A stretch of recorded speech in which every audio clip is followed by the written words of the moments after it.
चला तर मुलांनो, इयत्ता 4थीचं पेज नंबर 9 वरचे आपण गणित सोडवूया। तर त्यामध्ये काय आहे, विस्तारित रूपांवरून संख्या लिहा। तर विस्तारित रूप काय आहे, 4000 अधिक 500 अधिक 90 अधिक 3। तर ह्याचं विस्तारित रूपाचा अंक काय तयार होईल, तर 4593। दुसरी संख्या आहे 6000 अधिक 80 अधिक 4। इथे शतकचं पद दिलेलं नाही आहे, मग काय येईल 6084, म्हणजे 6084 अशा प्रकारे लिहायचं आहे। तिसरं आहे 8600 आणि 2, मग लिहिणार कसं 8602। चौथी संख्या आहे 4000 अधिक 400 अधिक 40 अधिक 4, म्हणजे 4444। तिसरा प्रश्न आहे अंक व त्यांची स्थाने दिलेली आहेत, त्यावरून संख्या तयार करा। आता बघा 9000 अधिक 7 शतक अधिक 6 दशक अधिक 5 एकक, म्हणजेच कसं 9765।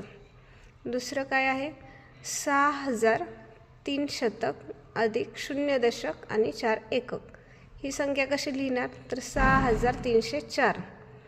तिसरा अंक आहे 5 शतक अधिक 4000 अधिक 0 एकक अधिक 3 दशक। आता ह्या ठिकाणी काय केलं आहे, शतक, हजार, एकक आणि दशक हे वेगवेगळ्या ठिकाणी लिहिलेलं आहे, म्हणजेच क्रमाने लिहिलेलं नाही। तर पहिलं पद कोणतं लिहायचं, हजारच, म्हणजेच 4530 असं येईल।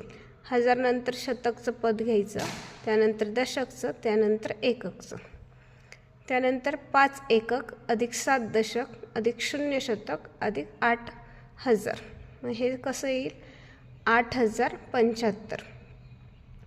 त्यानंतरचं गणित आहे 5 एकक अधिक 5 शतक अधिक 5000 अधिक 5 दशक, म्हणजेच 5555।